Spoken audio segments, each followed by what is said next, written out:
Well, boys, we just finished listening to Willie on the ColecoVisions podcast. Kowalski, what is the Private Enrico doing over there? They appear to be accessing something called an SNES, sir. Check the net about this SNES.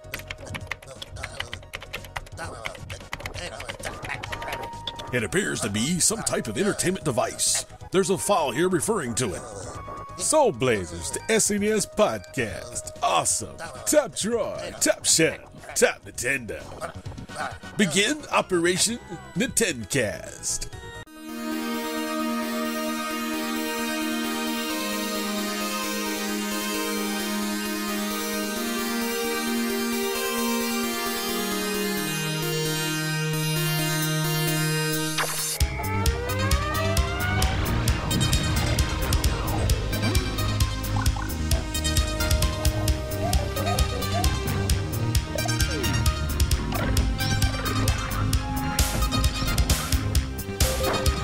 At $200, a Super Nintendo setup costs twice as much as the old system.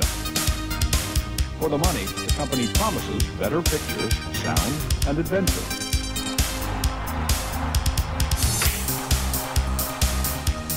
Now you're playing with power, superpower. You're the king, I tell you! The king! Only for Super NES.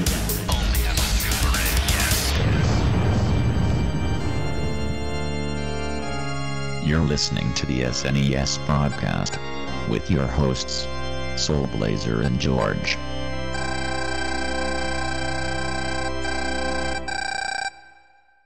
Hello, everybody. Welcome to the first episode of the Super NES podcast for 2018. This is episode number 89 coming at you this time. I am Greg. He is George. Whoa, I'm coming from the year 2018. Yeah, it's kind of fun to think about how this podcast is going to be floating around in the net for the next 50 years, hopefully, God willing. I'm talking to you people 10 years from now, 2028. Let's make it great. And yep, stuff. I hope you didn't screw it up. Podcast. If you screwed it up, good job. If you did a good job, good job. Yes, podcasts are very interesting, like bubble in time for sure. But listening to podcasts made 10 years ago with their predictions and activity and some stuff is very fascinating. Oh yeah, you should listen to Giant Bombcast from 2008. It's crazy, man. Ooh. But anyway, what's not crazy is this game. Are you sure about that? Well, it's interesting in some ways, at least. I'll give it that much. Okay. George picked the game for us this time around. And what did you pick for us, George? A little game called Rival Turf? Yes, which was developed and published by Jalco, and released in Japan, North America in 1992, Super NES, and Europe in 1993. And what was your reason for picking this game, George? I just picked something random. Oh, okay.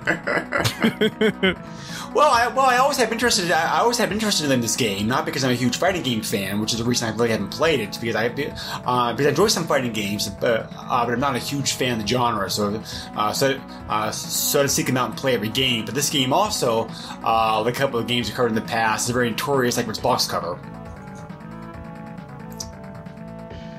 Sure. But yeah. So. You don't know where to go from there, huh? Well, I thought maybe you had something to say about it, but I guess we get into it. The box. That's how good the box art is. That I just don't know what to say about it. Well, it's not really box art. It's a picture. It just kind of shows two teenage kids, very 90-ish looking kids, trying to look tough. Trying to match the name of the game, Rival Turf, and it's pretty bad. Yeah, I said, I didn't know what to say about the box image, whatever you want to call it. And as a matter of fact, in 2010, Nintendo Power had a write-up about some of the worst box cover art that had ever graced Nintendo games, and this game was on my top 10. They basically said, quote, "The marketing people in this game actually a pretty outside the box idea, which so whichever we stayed out the box. After all, who's the target audience? Who's the target audience going to find more? Second to find more intimidating guys than thugs their own age, like end quote. So they were trying to make it. So I'm guessing they're trying to make the game stand out. It worked, kind of, I guess. Did it though? I feel like this is just something that the game would be like overshadowed by something better of this genre. Was, but it most definitely was. I mean, like, this game did not sell very well. It did not review very well, which we'll talk about later on. But see, that's interesting because I mean, I wouldn't have given this a poor review, but I wouldn't have said this is the best game ever. Well, the game was popular enough for it to show up on the Virtual Console, for Wii and Wii U. Oh, so, wait, really? I didn't know that. Yes. So interesting. For what, like $5 or? I have no idea. 500 point. Wait, do they? I don't remember if they use points on the Wii U. It's been a while since I've touched my Wii U. I never had either a Wii or a Wii U, so I can't tell you. Wii U, Wii U, Wii U. I may be getting a Switch sometime soon. We'll see about that. But yes. Well, this game actually has much more interesting history and was more popular in Japan. Actually, this was the first game. This is the first game of Troji in Japan, which is known as Rushing Beat. Is that Russian beat or rushing beat? Rushing, as you're rushing toward an enemy. See, I wanted this to be about Russians that just went to Japan and just started beating everybody up. That would have been a good game, right? No, we had that game already. It's called Russian Attack. Oh, yeah, but you're shooting people. That's no, you're knifing people. Your main weapon in that game is a knife. Are you? Yes. It's been a while since I played that game. Yeah, Russian Attack's a fun game. I only like that game. You have to push up the jump. Oh god, it's a terrible game then. The NES version of the game is pretty good, actually, but you have to push up to jump. Any game that isn't a fighting game that does that is rough. Yeah, it's one drawback about that game. But anyway, we're not talking about that game, unfortunately. But why not? Yeah. So, curiously enough, this game was much more popular in Japan. Like I said, it was the first game with Troji. The plot was different in Japan. The story, the characters were different in Japan. Some of the other things were added to the game. But as usual, when this game came over to the States, it was severely changed and some watered down in some aspects, unfortunately. So, once again, some of the other fighting games we covered in the past. What was that game we covered a while back that was pretty forgettable? That was just the American conversion, a Rama game, in Japan. Okay, you were more specific, so I actually know what you're talking about. Combat Street Combat? It was Street one Combat, of those? I think. Yeah, Street Combat, I think was the name of it. It might have been Combat Street. So, once again, I did not get a chance to play the Japanese version of this game, unfortunately, because how busy this week was. But once again, this looks like a case of the Japanese version of the game is much more interesting. Yeah. Curiously enough, the other two games of Troji, the Russian Beat Troji 2 and 3, did come out in the US. They're known as Bra Brothers and the Peacekeepers. Oh, okay. Bra Brothers came out in 93 and Peacekeepers came out in 94. I've heard of Brawl Brothers. They're regarded as much better games. I've never played either one of them, but you have no idea, however, that they were actually based upon a Japanese series because the games got changed so much here in North America. They were changed so poorly that it just seemed generic. Well, they probably had to change it because of the fact that Rival Turf did not exactly do very well here in the States. Jalco made this game, as I said. Jalco was a pretty, average game company. They had some pretty fun games, but a lot of their stuff like pretty forgettable. Isn't Jalco just known in modern times just be one of those publishers that just releases shovelware now? Well, nowadays they do. Jalco really only exists now as a show of itself. They pretty much only do re-releases of games on virtual consoles and mobile stuff and that kind of stuff. But the real Jalco died several years ago. But You're not the real Jellico, I know. We've covered some Jellico games before in the past. They're probably most famous for their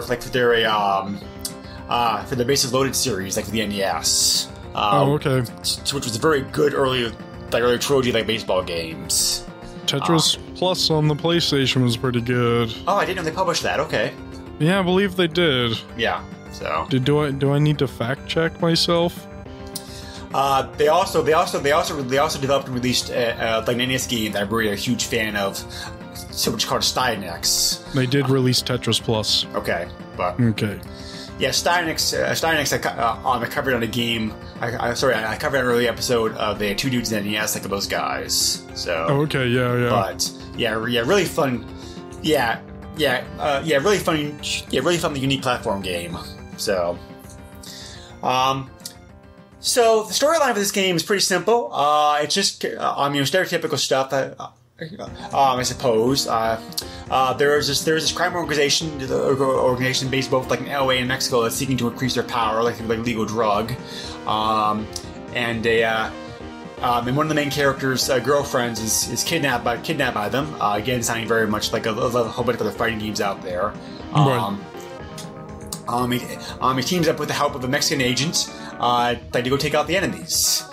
6 stages, like a boss fight, special moves you can do, and power-ups available in the game. So the two characters in the game are these names are so these names are so generic. Jack Flack. Jumping Jack Flack. Yes. His name in Japan, by the way, is like Rick Norton, which is a much better name. That is a better name. Why did they change it? Like, it's not even like it was... Never mind. Yeah, Let's just continue. Yeah, I don't know. But, yeah, it makes no sense. So Jack's a pretty fast guy. They don't do as many. So they don't do as much. They don't do as much damage. But he is faster, and he's more. And he's recommended character to use when starting out the game. His attacks are normal attacks, double jabs, dragon kicks, vertical kicks. He can do a slide tackle. He can do a knife, shoulder throw, suplex. He can also do a combo uppercut and special attacks. A breakdance kick, which sounds cooler than it actually is. There's a decent amount of wrestling moves in this game. Yes, there is. So. His friend and counterpart in Mexico is named Ozzie Nelson, like in this version of the game, which is not a very Mexican name like at all. Like Japan, his name was Douglas Bild, B-I-L-D. Yeah. Okay. Sure. Whatever. He is the slower but stronger character that you can pick from. He's a good choice, like a more advanced player. His attacks include straight punches, flying body presses, vertical uppercuts, the running clothesline. There's no wrestling move that George just mentioned. Headbutt, powerbomb, leg throw, combo, and the special attack is another which sounds wrestling inspired. The spinning clothesline. Yeah, that's a thing. The power bomb is like the best thing ever. And it's interesting because you hurt other people like near you. Mm, yes, which is pretty cool. Right. But I just a lot of power bombs I found myself doing because the gameplay's weird. Yeah, I usually play as Jack Flack because I prefer faster characters in games like this. Gameplay is pretty standard for fighting games this type period. It looks and plays a lot like Final Fight, I think. As far as the actual presentation, whatnot. There are 2 players available in this game, so you can't play friend if you play with a friend if you want to.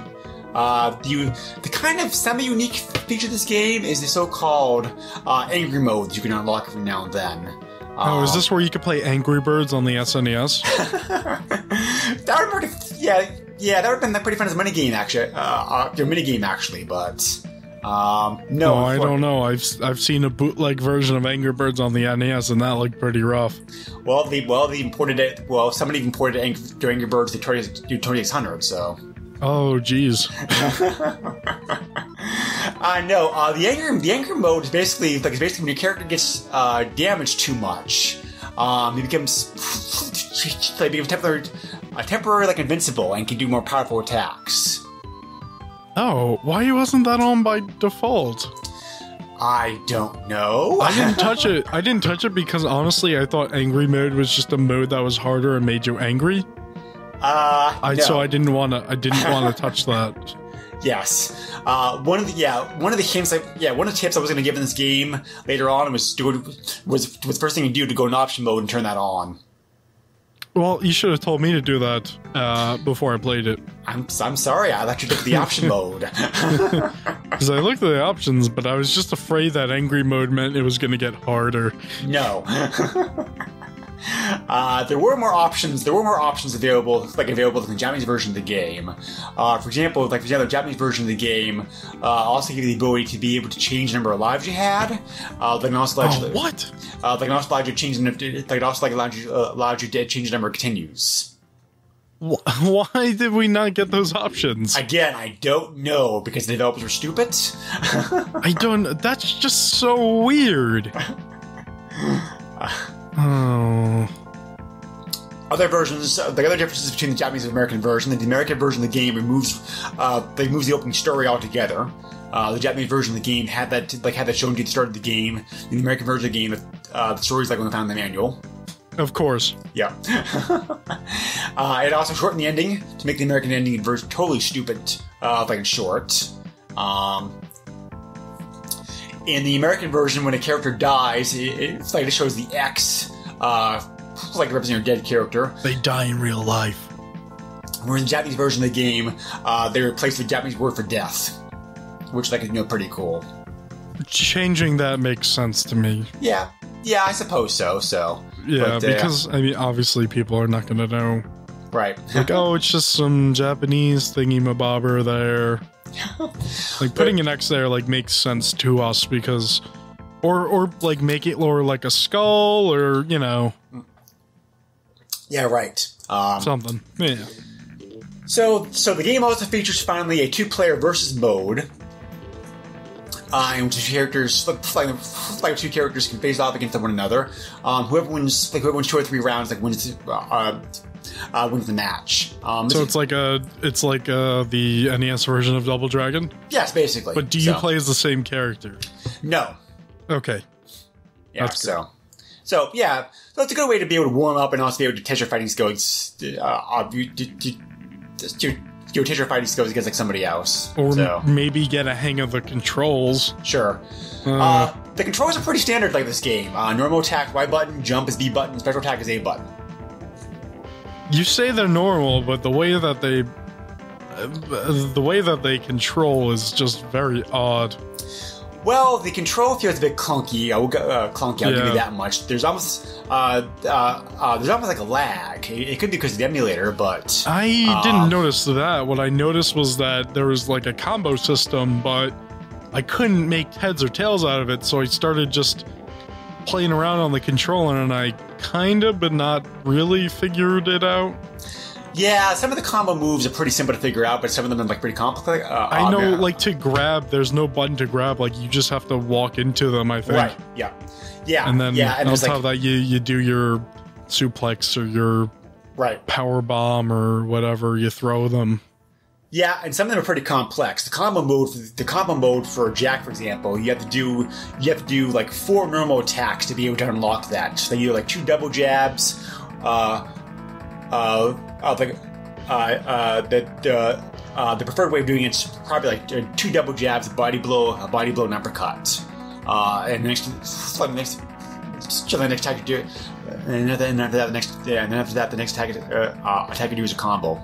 It's worth figuring out how to combo, because if you're just hitting that button, you're doing the same attack, and it seems like there's a greater chance to be grabbed or hit yourself. But if you're doing a combo, you're punching and kicking and all that. Like I said, the problem is, though, you're not hitting different buttons to do those different attacks. You have to feels like you kind of got to play with the D-pad a little bit to get those other moves. Yeah, it's strange how this game only uses 3 buttons. I mean, they're not really taking full advantage Super NES controller here. Right, there's shoulder buttons and another face button that you're not using. Mm-hmm. Yeah, exactly. It's just odd. Yes. So again, I don't know why I did it that way. But I really like how the special move works, where you have a counter of how many enemies you've defeated, and when you have an X amount of enemies defeated, you can use your special attack. That's pretty cool because you don't use up your health to use it. Yeah, like I said before, I think the special attack's probably one of the special attack along with the rage mode is probably some of the most unique things this game has to offer with it. Also, the count for how many people you've defeated is also saved on the leaderboard in the game when you finish, which is pretty cool. Yes, yeah, exactly. Turn Time 4 does a similar thing in that game, like a lot of the enemy count. So, not many games did that, so it's pretty cool to have that in here. This game does have some destructible objects, not as many as like Final Fight or some other games like the ilk, but there are some you can destroy. Crates, trash cans, oil drums, etc. You want to back open, because that's where you find the power-ups. You show the power-up like the hero items at. This game has a knife, a rock, a brick, a dynamite stick, a grenade, an iron wrench, and a baseball bat for weapons. And for healing items, you also have a soda, a roast chicken, and how did this survive the translation over? Sushi. Well, people know about sushi. Yeah, but sushi wasn't as popular in the U.S. then as it is now. So it's like, okay. I expect they would have changed after hamburger or something. I don't know. I guess it was a bunch of work to change the sprite. So they said, you know what? We'll keep it in. But they made so many other changes to this game as it was coming over the States. It's like, I don't know. Yeah, this is a very odd case. Everything is just like, why did they do this? I don't know. Yeah. Yeah, it's weird. So the weapons are pretty generic. Did you have a problem hitting enemies with the weapons? No, I thought that was fine. My main complaint with the weapons is like how slow they are to swing. Especially It was really weird for me because I would pick up a knife and throw it and swear that it should have hit that one guy I threw it at, and it just phased through him. And there was a boss that had a golden sword or something. Right. And I would pick it up and I would swing and swing and swing, and I was right in front of an enemy and it wouldn't hit him. So I don't know what was up with that. I think that's related to something. I think that's related to something I was going to talk about here, a little bit. The collision detection in this game seems a bit wonky. There are times I noticed. I didn't have any problem with weapons, but I did notice a lot where it would swear you landed with an enemy and your puncher kid doesn't hit them. So I got used to the melee attacks, but not the weapon attacks. It seems like you have to get a little bit closer than you think to actually hit them normally. True. I don't know about the weapons. I was inside them. I was 5 feet away from them. I was, somewhat near them. It just did not connect. Right. Yeah, I really don't know. Yeah, I really don't know what to say about that. It's just like the collision detection does seem a bit off in this game for sure. So yeah, but the enemies you face in this game are pretty generic too. As far as most enemies go, weird names that they gave them. Also, you have the Bullet, the Case, the Skinny, the Reggie, the Warrior, the Dingo. Okay, the Butch, the Louie, the Goral, the Kato, the Arnold, and the Gigimite. So I don't know where these names come from. I'm surprised they didn't change some of those. Some of them they probably did. Yeah, I know that, but some of them they didn't, and it was just weird. Yes. So some of these characters are clearly inspired by other enemies from enemies like well-known fighting games. So, as I said before, there's 6 stages There's the police station, the boss, and that's Sing. The city stadium, the boss, that's Honky. The skyscraper, boss, that's Omri. The southern mountain, the boss, that's the captain. The southern port, the boss, that's Karn. And finally, you have Jokov's lab. We have to do a boss rush, a boss rush like Mari and Karn before facing the final guy, Kintark. So, again, very. Oh, this game would have a boss rush. Yep. Anyway, I can get some hints and tips. Anybody out there interested in playing this game? Most of these tips are pretty standard, for fighting games, for fighting games like this type. I've already mentioned going to the option menu, turn on the anger mode, because you will get beat up a lot in this game. Yeah, I would know. The difficulty of this game is pretty tough, I think. I don't think it's... Is it, though? Because I was somewhat close to finishing it. Well, I did finish it. This game pretty standard length as far as a fighting game goes. It takes about an hour to play. I think some of the boss fights are pretty tough, and the game does ramp up difficulty as you go on.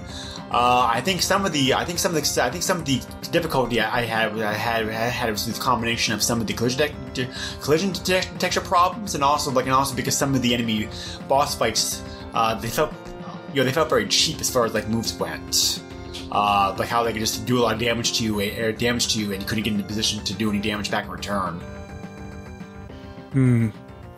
But anyway, some other tips. Try to zigzag when fighting enemies. I found that kind of helped you.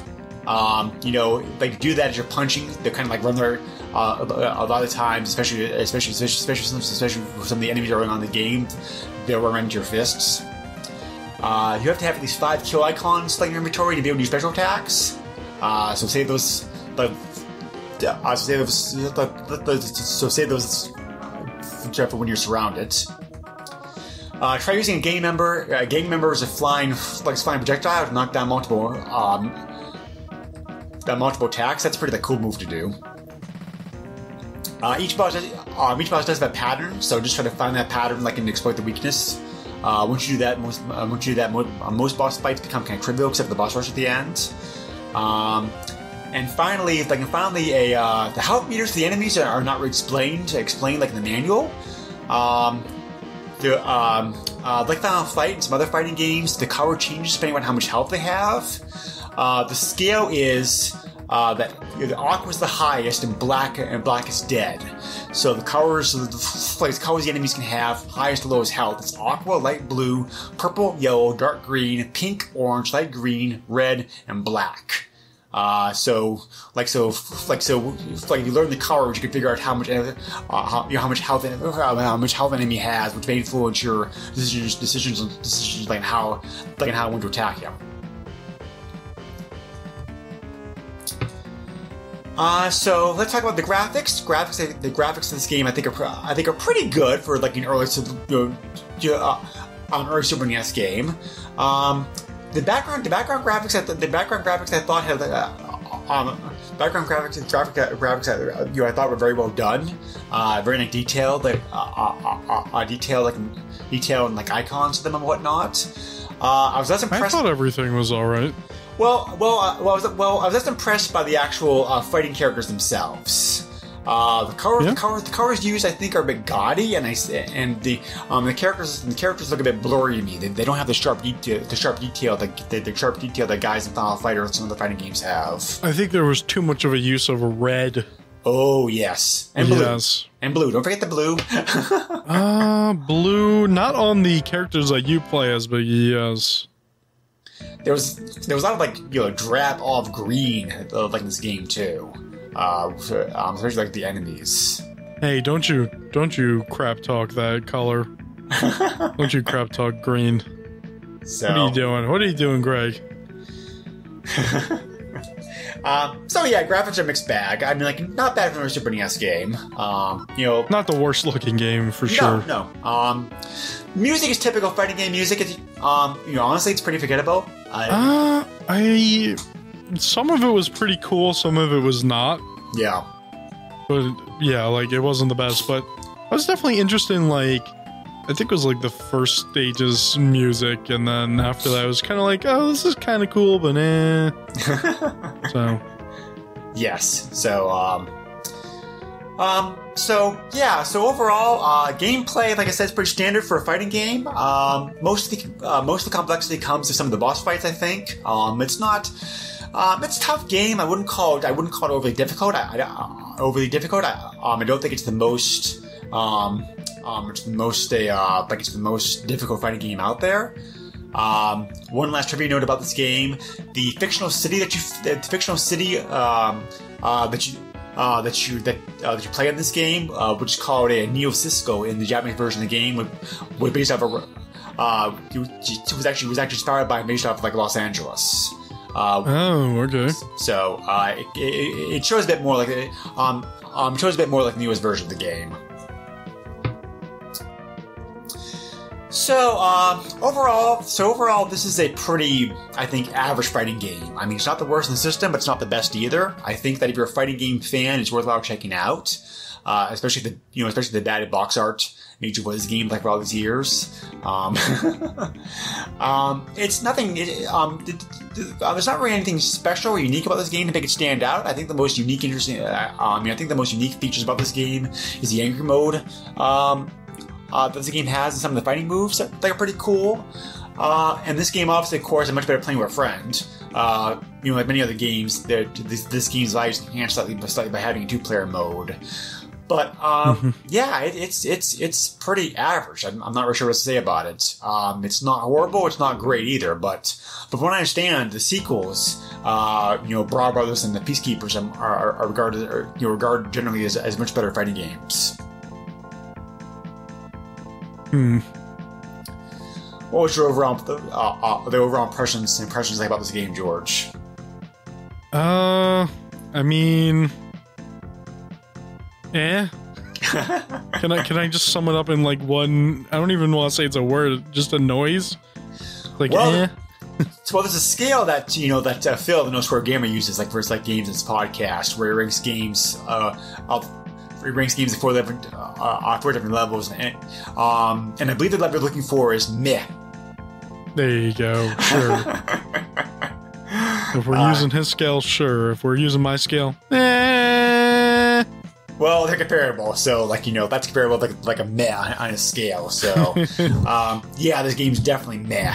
I understand what they're going for here, but I kind of wish that if they hadn't Americanized the game so much, kind of port the game over in Japanese version was probably like a better game. But this is another game that was trying to capitalize on the Final Fight popularity. So I don't really think there's anything tremendously unique about this game to make it stand out, unfortunately. But it's an interesting game to look at if you like beat 'em ups. Oh yeah, sure. But it's not, like you said, it's not something that you'll look at and it'll catch your, it'll grab your attention right away. It's not the best game, for the genre on the platform. It's, it's just, if you're interested, try it. If not, then don't even bother, because you're probably not gonna like it. Yeah, I'll agree with that, definitely. So yeah, this would have been cool to try multiplayer, but yeah, multiplayer probably enhances the game a little bit. So you're definitely there about that. Most reviews about this game were pretty lukewarm. I'd say they probably came to the same scale that we did. Many of the reviews online gave the game about 2.5, 3 stars. You're at 5 stars. Okay, yeah, that's kind of what it deserves. IGN gave this game I gave the game a 2 out of 5 in 2011, when we covered it. Calling it, quote, an almost entirely forgettable beat 'em up with a boring premise, bland music, and partially broken gameplay. Stiff animation, lacking storyline, characters that have no personality, poor collision detection, and it's as vanilla as it's vanilla we know as broader game on the system can be.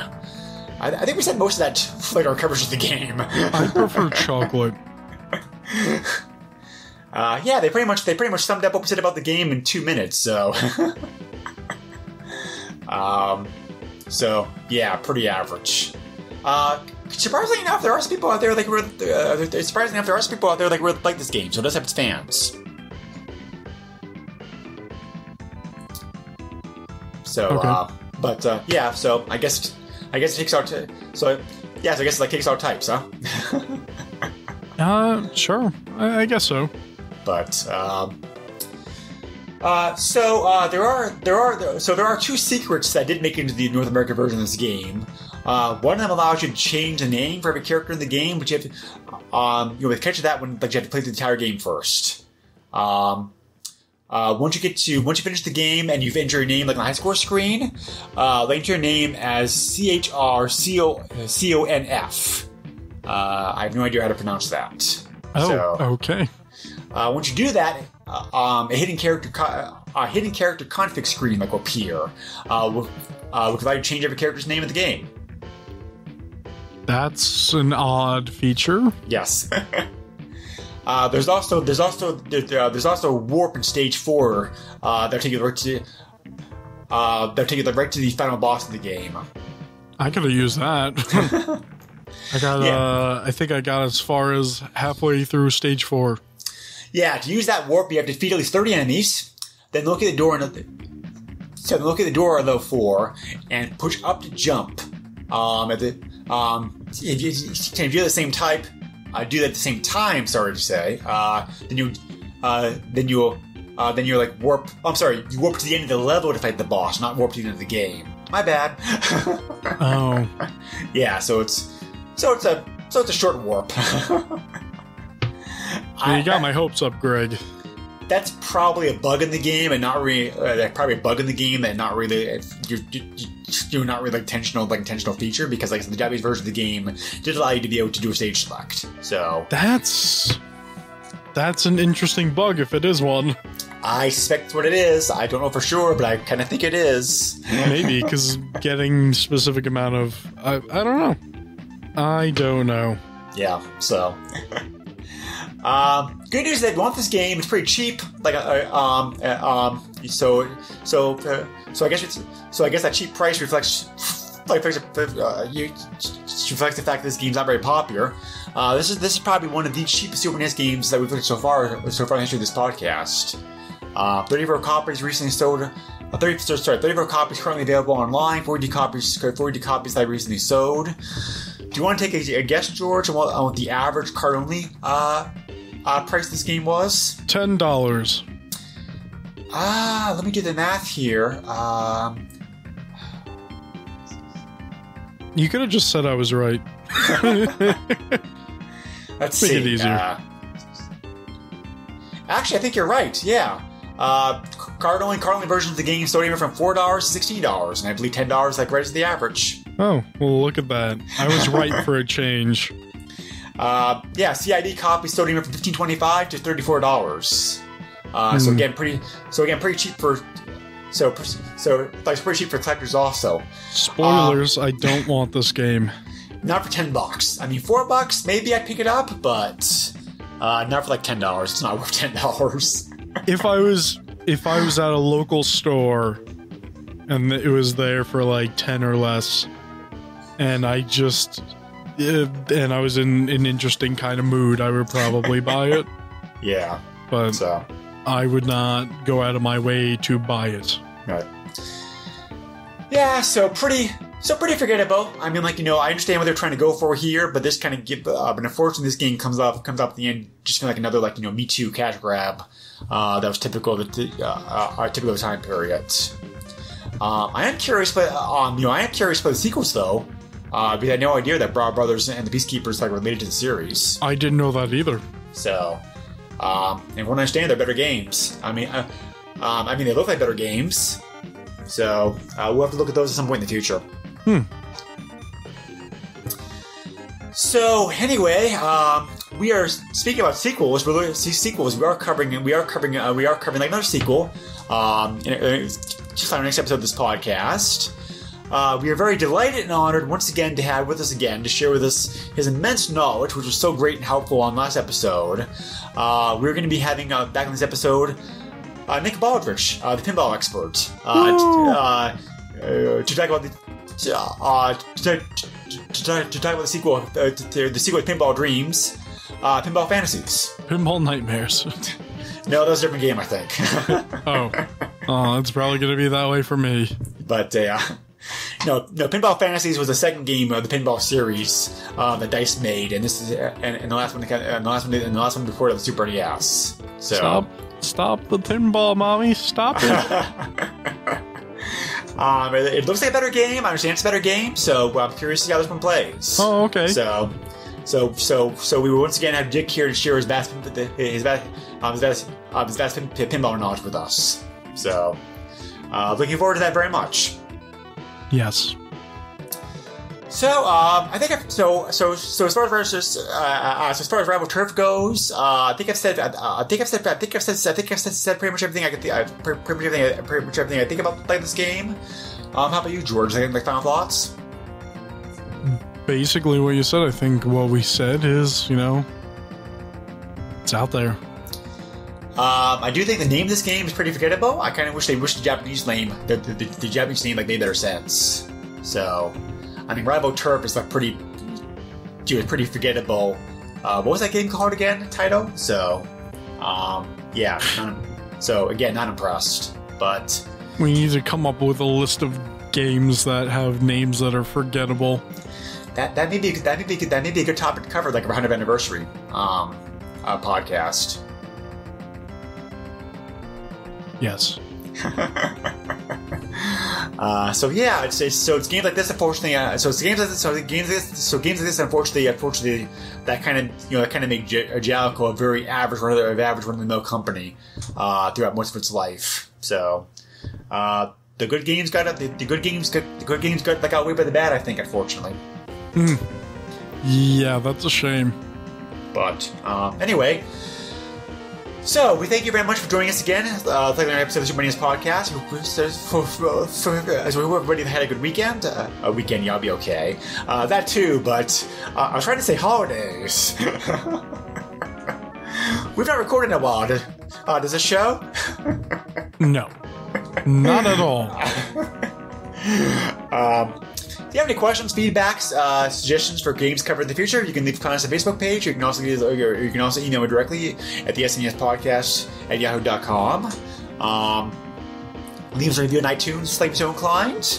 We're also a proud member of both the Retro Junkies and Throwback Networks, where you can find many other retro-themed gaming podcasts, both retro and non-gaming related.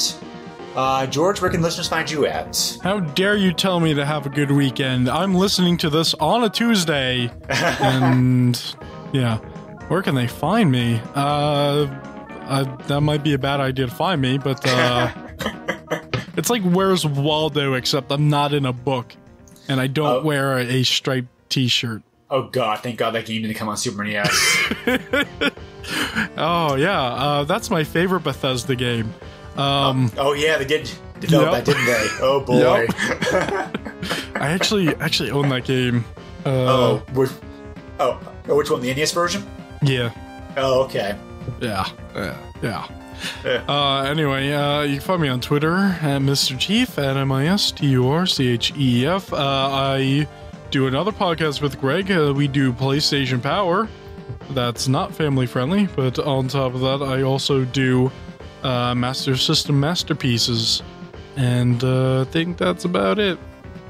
There'll be a new episode of that coming along pretty soon, right? Yes. Cool. Alrighty then. Short, sweet episode, but again, a fighting game. I mean, how much we get that? I mean, unless you're gonna do a tape. You stage by stage, there is not a whole lot to say about it, so... Stage by stage, day by day. I don't know the rest of the lyrics, so don't ask me. That's okay, neither one of us... That's okay, because neither one of us fucking sing for crap, so... That's what you think. Well, no, I can't. We should just have a karaoke night where we just sing songs from sitcoms. Oh God, not unless you get like not unless there's either like a cash prize or copious amounts of alcohol involved. Well, I mean, anyway. Like both, preferably. There's bottles of alcohol, but inside of the bottles is just dollar bills, like $1 bills. That's not a bad idea. Yeah, but you might drink the dollar bills. It might be a mess. What's the name of that Mexican? It's that Mexican booze that has like the that has the word egg in it. Goodbye. Tequila, though. Yeah. Yes. Yes, it's from a tequila that has that. So, if you do, so if you do it with tequila, why not? But anyway, what are we talking about? I don't know. And if this is about the edit, I'll be shocked. Anyway, goodbye, all. Take care. Yeah, goodbye. Nintendo controls 80% of the video market. But no matter how you play the game, or which game you play, things definitely have come a long way since Pac-Man. Now you're playing with power. Deep power.